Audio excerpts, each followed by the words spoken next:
नमस्कार दोस्तों। जैसा कि आप लोग देख रहे हैं, पिछली क्लास में हमने बताया था कि भारत में राष्ट्रवाद का उदय कैसे हुआ। ठीक है, आज हम बताएंगे असहयोग आंदोलन। असहयोग आंदोलन एक महत्वपूर्ण टॉपिक है। बिना इसके आपको परीक्षा में जाना बेकार है। बिना इसको पढ़े आप सामाजिक विज्ञान का पेपर, बोर्ड एग्जाम का नहीं सही कर सकते हैं। ये बहुत ही महत्वपूर्ण टॉपिक है, क्योंकि ये जो भारत में राष्ट्रवाद चैप्टर है, ये बहुत इंपॉर्टेंट चैप्टर है, जैसा कि हमने पहले वीडियो में भी बताया है। और ये जो है चैप्टर, इसके जरिए सबसे ज्यादा क्वेश्चन आते हैं, और उसमें से भी असहयोग आंदोलन बहुत ही ज्यादा इंपॉर्टेंट है। ठीक है, तो आप बहुत ध्यान से सुनिए। बीच बीच में मैं जो क्वेश्चन पूछूं उसका आंसर भी दीजिए। अगर समझ में आए तो यस लिखिए। ठीक है, अब देखिए, पहले मैं बता दिया था कि राष्ट्रवाद का उदय कैसे हुआ, क्यों हुआ, इसके कौन कौन से कारण थे, जिसमें मैंने बताया था 5 कारण। ये सारी चीज आप पिछले वीडियो में जाके देख सकते हैं। अब इस वीडियो में हम बताएंगे असहयोग आंदोलन। असहयोग आंदोलन जो है दोस्तों, गांधी जी द्वारा चलाया गया एक आंदोलन था, महात्मा गांधी जी द्वारा, और पूरे देशवासियों के सहयोग से ये आंदोलन चला था। देखिए हुआ ये, असहयोग आंदोलन जो था, इसका मतलब पहले जान लेते हैं। असहयोग आंदोलन का मतलब होता है सहयोग न करना। किसी का हम सहयोग नहीं करेंगे। वो कोई सामान बेच रहा है, उसका हम नहीं खरीदेंगे। कोई चीज हमें दे रहा, हम नहीं लेंगे, या हम उसका कोई काम नहीं करेंगे, उसके काम में सहायता नहीं करेंगे। हो गया असहयोग। यही था असहयोग आंदोलन। असहयोग आंदोलन में अंग्रेजों का सहयोग बंद करना था। महात्मा गांधी जी की एक पुस्तक है जो कि 1909 में प्रकाशित हुई, जिसका नाम था हिंद स्वराज।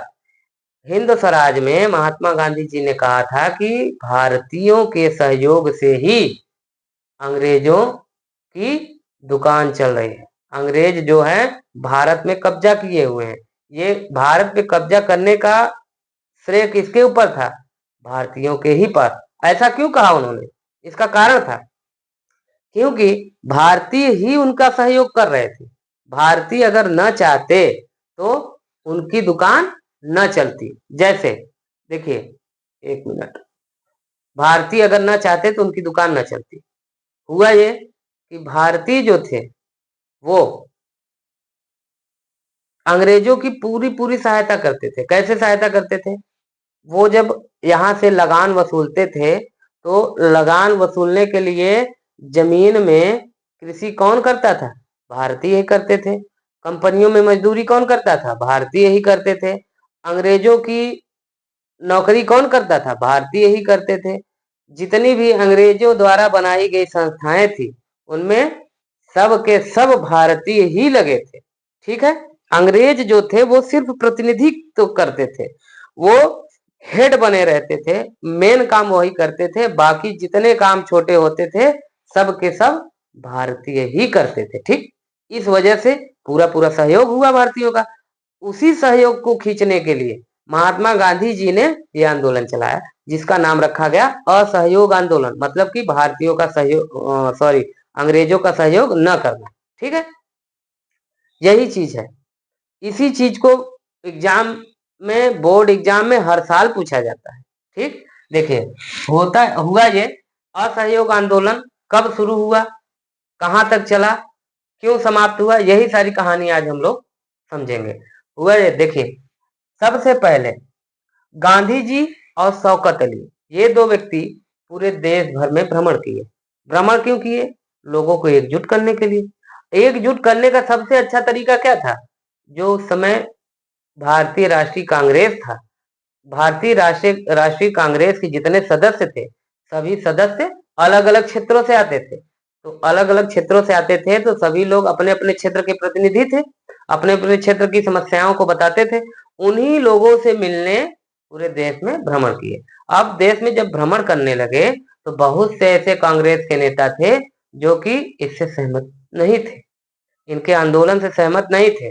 वो शक के नजर से देखते थे, और सहमति बनाते बनाते काफी मेहनत और अथक परिश्रम करने के बाद नागपुर अधिवेशन में 1920, दिसंबर 1920 में, जो कि नागपुर अधिवेशन हुआ था, उसमें सहमति बनी। ये बहुत महत्वपूर्ण प्रश्न है कि नागपुर अधिवेशन में कैसे सहमति बनी। ठीक, नागपुर अधिवेशन में सहमति कैसे बनी? बहुत ही मेहनत करने के बाद सहमति नागपुर अधिवेशन में बन गई। अब जब सहमति बनी तो फिर सभी लोग सहमत हो गए। तो जब ये सहमति बन गई तो इसका डेट भी निश्चित करना था। तो डेट कौन सी थी दोस्तों? डेट थी जनवरी 1921। ठीक है, जनवरी 1921 का डेट रखा गया कि जनवरी 1921 को हम लोग इस आंदोलन को प्रारंभ करेंगे। तो प्रारंभ हुआ। अब देखिए, जब आंदोलन प्रारंभ हुआ तो आंदोलन कई क्षेत्रों में फैला ना। जैसे भारत जो था काफी विविधताओं भरा देश आज भी है और तब भी था, और ये इसका एरिया भी बहुत बड़ा था। उसी के हिसाब से ग्रामीण शहरी दोनों क्षेत्र में इसका असर था। ग्रामीण का अलग समस्या, शहरी का अलग समस्या। शहरी और ग्रामीण में अंतर क्या है? शहरी क्षेत्रों में कृषि नहीं होती है, ग्रामीण क्षेत्रों में कृषि होती है। तो ग्रामीण क्षेत्रों में कृषि की समस्या, शहरी क्षेत्रों में कृषि के अलावा कृषि तो नहीं था, लेकिन उसके स्थान पे बहुत सी और दिक्कतें शामिल थी। ठीक है, अब देखिए हुआ ये कि जब शहरी क्षेत्रों में आंदोलन फैला, एक मिनट, जब शहरी क्षेत्रों में आंदोलन फैला तो गांधी जी के आह्वान के बाद शहरी क्षेत्रों में स्कूलों में, विद्यालयों में स्टूडेंट जाना बंद कर दिए। हेडमास्टर जो थे वो स्कूल जाना बंद कर दिए। वकील जो थे वो कचहरी में जाना बंद कर दिए। कुल मिला के ये असहयोग भी तो हुआ, अंग्रेजों का सहयोग बंद कर दिए। ये सब अंग्रेजों द्वारा बनाई गई संस्थाएं थी, इनमें जाना बंद कर दिए। ठीक है, वकील जो थे मुकदमा लड़ना बंद कर दिए। जितनी भी सहयोग करने वाली चीजें थी सब बंद कर दिए। जैसे रेलवे कर्मचारी रेल का पूरा कारोबार ठप कर दिए। ठीक है, और जितने छोटे मोटे कामगार थे वो सब काम करना बंद कर दिए। इनके बागानों में जितने लोग काम कर रहे थे सब बागानों में काम करना बंद कर दिए। ठीक, ये सारी बातें हुई। देखिए, उसके बाद क्या हुआ कि जब ये सब चीजें होने लगी तो, एक मिनट रुकिए। तो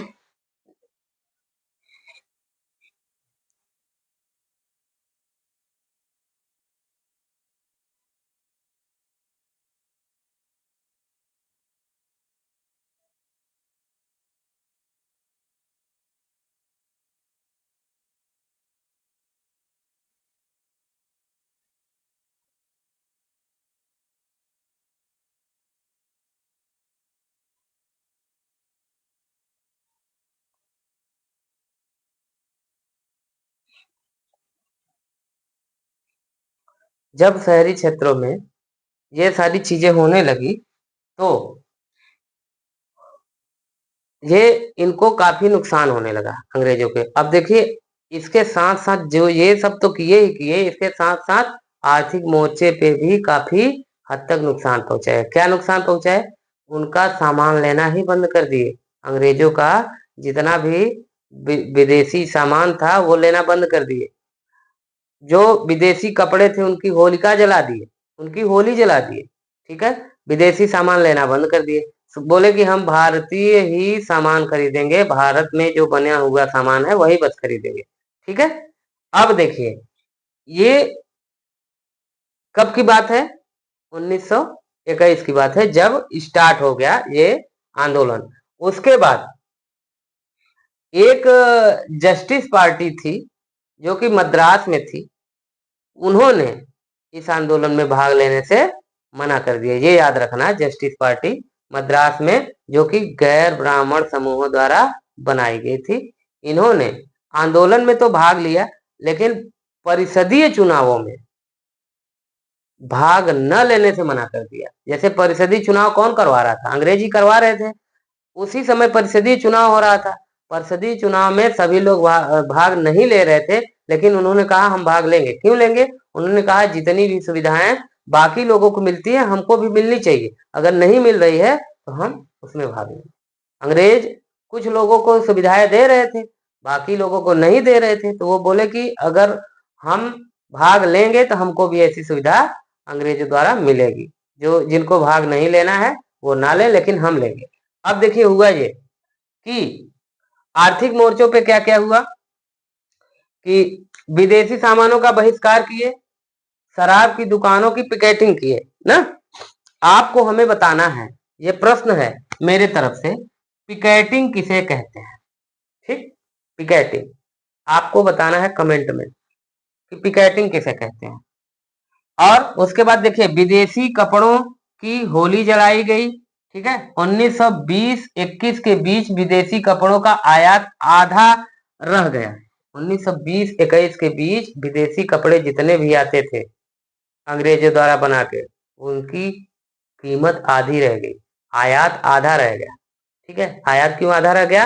क्योंकि हम लोग कपड़े ले ही नहीं रहे थे ना, भारतीय उनसे कपड़े ले नहीं रहे थे, तो उनका आयात कोई मतलब ही नहीं था। जब बिकेगा तब ना पीछे से सामान आएगा, आ ही नहीं रहा था, आधा हो गया। आधा होने के बाद क्या हुआ कि उनका जो 102 करोड़ रुपए का जो व्यापार होता था, 102 करोड़, वो सिर्फ 57 करोड़ रह गया। ये याद रखिएगा कि 102 करोड़ का व्यापार करते थे कपड़े का, और वो रह गया 57 करोड़, सिर्फ और सिर्फ 57 करोड़। ठीक, अब देखिए हुआ ये ग्रामीण क्षेत्र में, शहरी क्षेत्र का तो हो गया, अब ग्रामीण क्षेत्र का देख लेते हैं। ग्रामीण क्षेत्र में कृषक भाई लोग थे। कृषक भाइयों की अपनी कृषि से संबंधित समस्याएं थी। क्या समस्या थी? वो जो थे कृषि पे डिपेंड थे, तो कृषि में जितनी भी चीजें थी उनको तकलीफ देने वाली, उसको हटाना चाहते थे। कौन कौन सी चीजें उनको तकलीफ दे रही थी? कौन सी चीजें तकलीफ दे रही थी, बताइए आप लोग।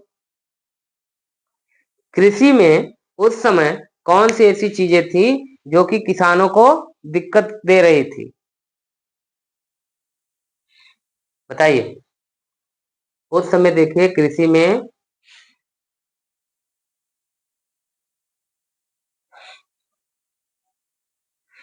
उस समय कृषि में दिक्कतें आ रही थी, तो उसकी आ रही थी, जो जमींदारी प्रथा थी, जमींदारी प्रथा की प्रॉब्लम आ रही थी। जमींदारी प्रथा को समाप्त करने की उनके अंदर चेष्टा थी कि जमींदारी प्रथा बस समाप्त हो जाए और कुछ नहीं। जमींदारी प्रथा जब समाप्त हो जाएगी तो उनकी समस्या समाप्त हो जाएगी। जमींदारों को वो लोग अंग्रेजों के प्रतिनिधि थे जमींदार, तो जमींदारों को वो लोग नहीं देखना चाहते थे, जमींदारों को का वो बात नहीं मानते थे, नहीं मानना चाहते थे इस आंदोलन के जरिए। ठीक है,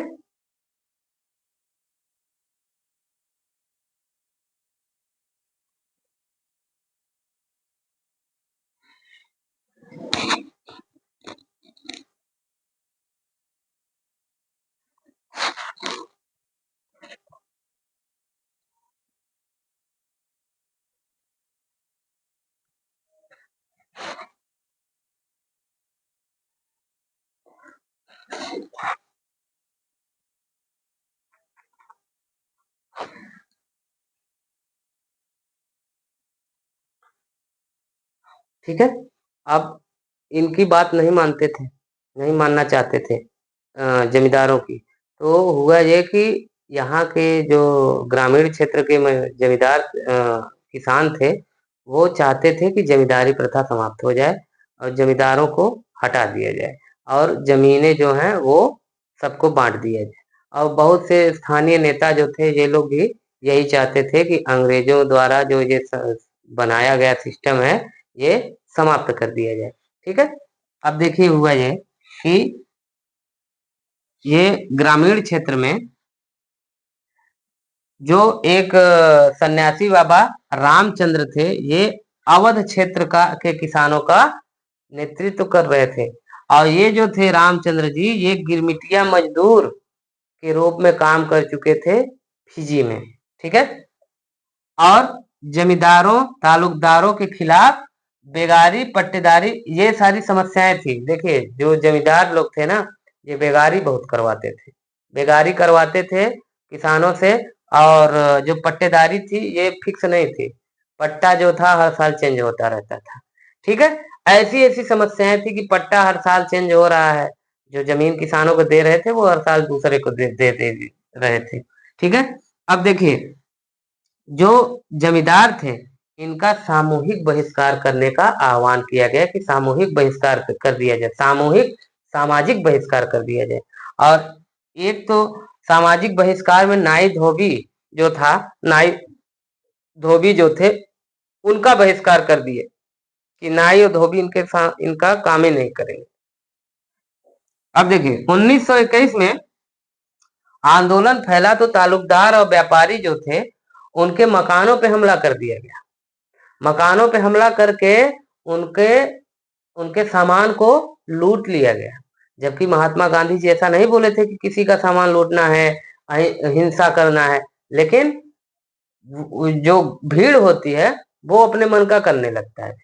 तो यही हुआ कि उनको उनके साथ लूटपाट हुआ, गोदामों को खाली कर दिया गया, कब्जा कर लिया गया, गोदामों को लूट लिया गया। ठीक है, और बहुत से स्थानों पर जो नेता लोग थे, लोकल नेता, वो बोल रहे थे कि महात्मा गांधी जी बोले हैं कि जमीनें सबको बांट दी जाएगी, किसी को लगान नहीं देना है, और दुकानों को लूट लो, व्यापारियों को लूट लो, गोदामों को लूट लो, ऐसा बोल रहे थे। ऐसा क्यों बोल रहे थे? क्योंकि ये बात फैलते फैलते जब आगे तक बढ़ती है, कोई बात चलती है, तो आगे जाते जाते उसका पूरा पूरा रूप ही चेंज हो जाता है।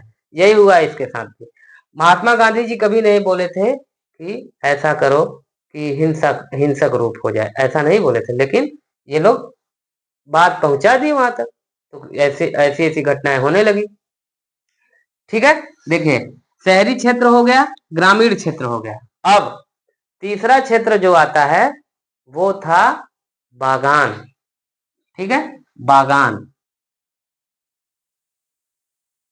बागान क्या है? बागान जो चाय की खेती होती है, कॉफी की खेती होती है, चाय की खेती में जो मजदूर लगे रहते थे उनको ये लोग बंधुआ मजदूर के रूप में काम करवाते थे। हम परमानेंट रख लेते थे, कोई छुट्टी ही नहीं देते थे। तो जब ये आंदोलन फैला तो उन्होंने वहां से काम छोड़ के चल दिए अपने घर।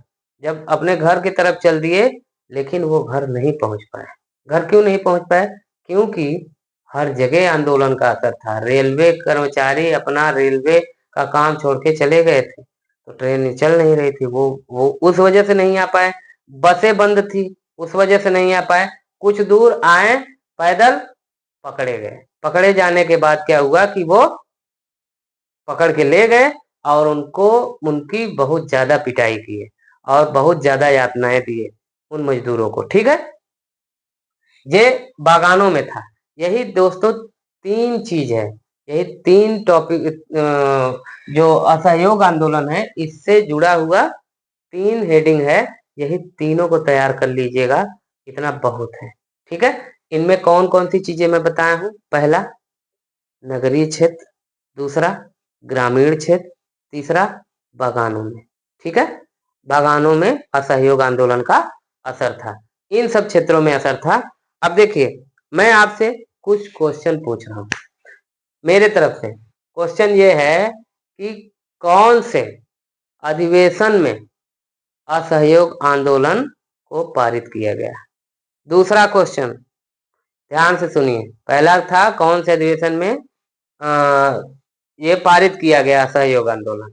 दूसरा क्वेश्चन ये है कि कौन से सन में आंदोलन प्रारंभ हुआ। ठीक, तीसरा क्वेश्चन ये है कि पिकेटिंग किसे कहते हैं। ठीक है, पिकेटिंग का मतलब क्या होता है? तीन क्वेश्चन आपके लिए मैं दे जा रहा हूं, और मिलते हैं अगले वीडियो में। धन्यवाद।